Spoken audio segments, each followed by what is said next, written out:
Hello, আসসালামু আলাইকুম। আজকের রেসিপি হলো মোমো রেসিপি। আমি ২ ধরনের শেপের মোমোর রেসিপি এখানে দেখাবো। তো দেখতে থাকুন, খুবই মজার এবং ঝটপট তৈরি করতে পারবেন। তো প্রথমে নিয়েছি আমি আটা। এটা আটা দিয়েই আমি রেডি করেছি যাতে একটু স্বাস্থ্যসম্মত হয়। তারপরে দিয়েছি লবণ, তেল। আটাকে মেখে নিয়েছি একটু হালকা গরম পানি দিয়ে।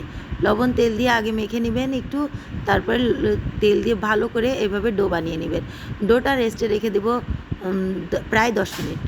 10 মিনিট রেখে দেওয়ার পর তারপরে এখানে নিয়ে নেব আমি সবজি। আপনি ইচ্ছা মতো সবজি নিতে পারেন। আমি বটবড়ি নিয়েছি, দেখেন এই চপারে চপ করে নিয়েছি। তারপরে নিয়েছি চিকেন, আদা, রসুন, টমেটো আর কাঁচামরিচ।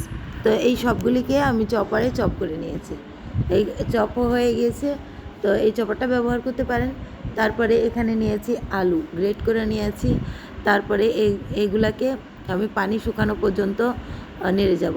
তা মশলা ইউজ করব কিছু, সেটা হলো soya sauce, tomato sauce, Maggi মশলা, লবণ, এগুলা ইউজ করব।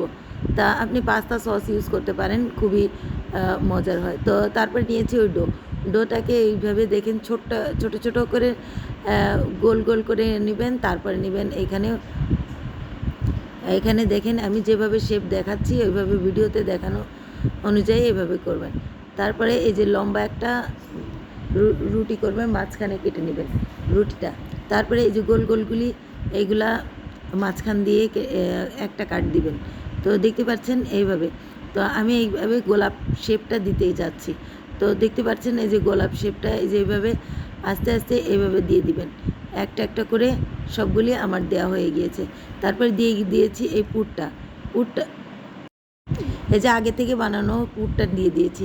পুরটা দিয়ে তারপরে এইভাবে ভিডিওতে দেখানো অনুযায়ী এভাবে গোল গোল করে নেবেন। তারপরে দেখেন কি সুন্দর একটা গোলাপের শেপ এসে গেছে। তো দেখতে পাচ্ছেন সুন্দর একটা শেপ এসে গেছে।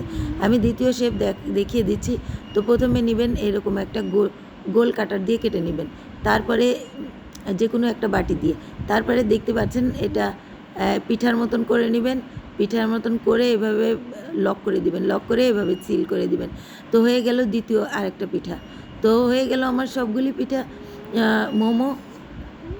তারপরে এখানে আমি একটা প্যানে পানি নেব, বা আমি 1 কাপ পানি দিয়েছি। পানি দিয়ে সবগুলি মোমোকে এখানে বসিয়ে দিয়েছি।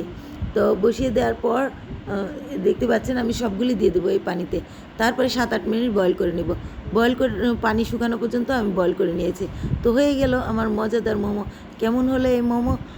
লাইক দিবেন, শেয়ার দিবেন, পাশে থাকবেন এবং আমার রেসিপিগুলো কেমন লাগলো কমেন্ট করবেন। আল্লাহ হাফিজ।